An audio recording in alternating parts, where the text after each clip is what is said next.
Tahukah Anda, dulu di dalam Danau Singkara ada sebuah kerajaan yang makmur, tapi itu ketika Singkara belum lagi menjadi danau. Apakah nama kerajaan purba itu, dan bagaimana kisahnya Danau Singkara ini menjadi danau?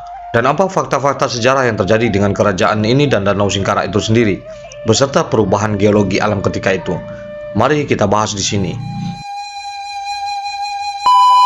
Halo guys, assalamualaikum warahmatullahi wabarakatuh. Kembali lagi dengan saya Dapan Mulifa di Mulifa Channel.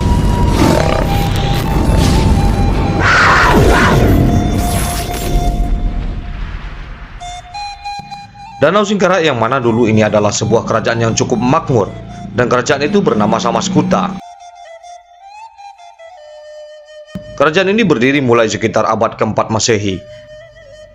Beberapa catatan dari para raton disebutkan bahwa raja terakhir yang memerintah kerajaan ini adalah Prabu Sangkala pada tahun 416 Masehi, yang mana ia mempunyai seorang adik bernama Prabu Singkara.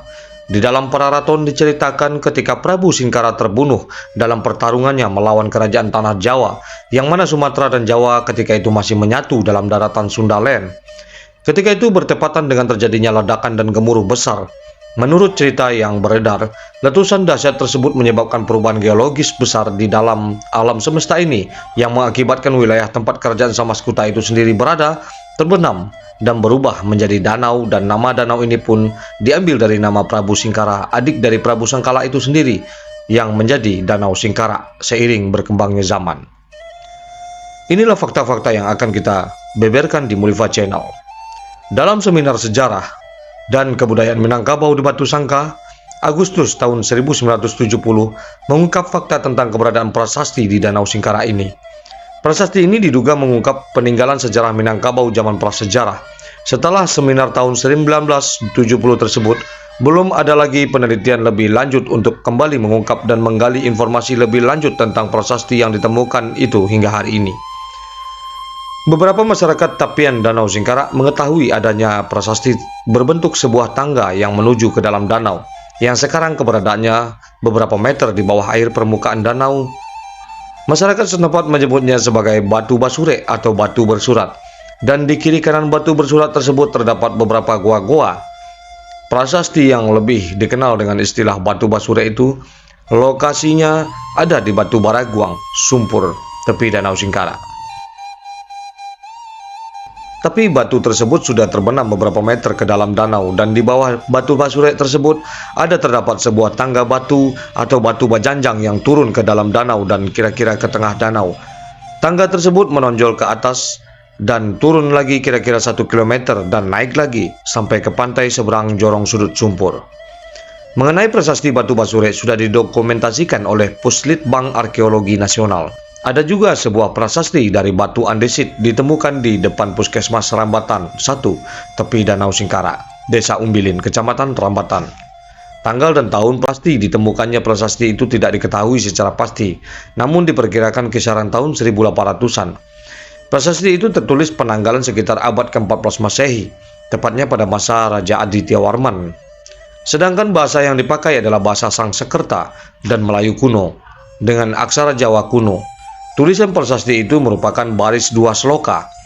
Penemuan prasasti ini dapat menjadi acuan utama untuk melihat daerah sekitar Danau Singkara. Muhammad Rajab dalam bukunya Semasa Kecil di Kampung pada subbab Anak Danau Singkara terbitan Balai Pustaka tahun 1950 menceritakan keberadaan danau besar di sudut utara Danau Singkara jika dipukul suaranya nyaring seperti gong. Daerah ini dinamakan dengan Kampung Sudi karena memang di sana sudut utara Danau Singkara dan daerah Batu Baraguang. Tidak jauh ke timur Batu Baraguang ada batu besar dengan tulisan Sangsekerta. Tidak banyak orang yang bisa mendekat ke sana karena arus bawah danau yang kuat sehingga mampu menyeret sampan ke dalam danau. Danau Singkara juga diibaratkan lawinan sehari balayah, dan cerita rakyat yang masih menjadi legenda yaitu terowong yang menghubungkan Danau Singkara dengan Danau Maninjau, yang erat kaitannya dengan cerita Bujang Sembilan dan letusan Gunung Tinjau. Ini cerita rakyat yang tidak hanya sekedar cerita dongeng saja.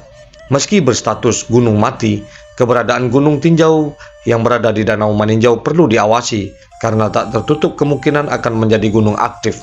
Gunung Krakatau misalnya, dulu termasuk gunung mati. Lalu seiring berjalannya waktu, masuk gunung aktif. Namun karena sudah dikategorikan gunung mati, kita tak ada mempunyai peralatan di sana untuk mendeteksinya. Karena dulu pernah ada kasus kematian sebanyak 1.100 ton ikan karamba, jaring apung, danau meninjau, Kabupaten Agam, dengan kerugian mencapai puluhan miliar rupiah. Jadi dalam buku Jawa disebut Pustaka Raja atau Kitab Raja-Raja yang berisi sejarah pulau, dirahasiakan selama berabad-abad di Royal Archive dan hanya baru-baru ini mencuat ke publik. Ternyata ditemukan adanya ledakan dahsyat yang menggelapkan alam pada tahun 338 Saka, yaitu sekitar 416 Masehi. Suara gemuruh terdengar dari Gunung Batuwara, gunung api Pulau Sari yang sekarang disebut salah satu dari gunung berapi yang telah punah di Batam dan terdekat Selat Sunda. Beberapa teori menyebut juga ini terjadi pada tahun 535 Masehi. Teori lain juga menyebut tahun 513 Masehi. Letusan tersebut saling bersahutan dan datang dari arah barat sekitaran Banten sekarang ini, hingga membuat langit gelap dan menyebabkan tsunami. Seluruh dunia ini sangat terguncang dan gemuruh disertai dengan hujan lebat dan badai. Hujan tidak dapat memadamkan letusan gunung api ini. Suara gemuruh dahsyat meruntuhkan tanah, tenggelam ke terdalam bumi. Air laut naik dan membanjiri tanah. Daerah di timur Gunung Batuwara dan arah barat Gunung Kamula, Gunung Rajabasa dibanjiri oleh air laut, memusnahkan sebagian penduduk utara daratan Sundaland. Gunung Rajabasa tenggelam dan menyapu rata semua daratan. Ada juga teori pemisahan dua pulau ini menyatakan ini karena terjadinya sobek-sobekan lempengan bumi di Sundaland, sehingga yang sobek bagian utara menjadi Sumatera ke atas dan yang bagian selatan timur menjadi Pulau Jawa. Nah, Gunung Krakatau muncul di tengah-tengah ini. Bukan karena Gunung Krakatau yang memisahkan dua pulau tersebut.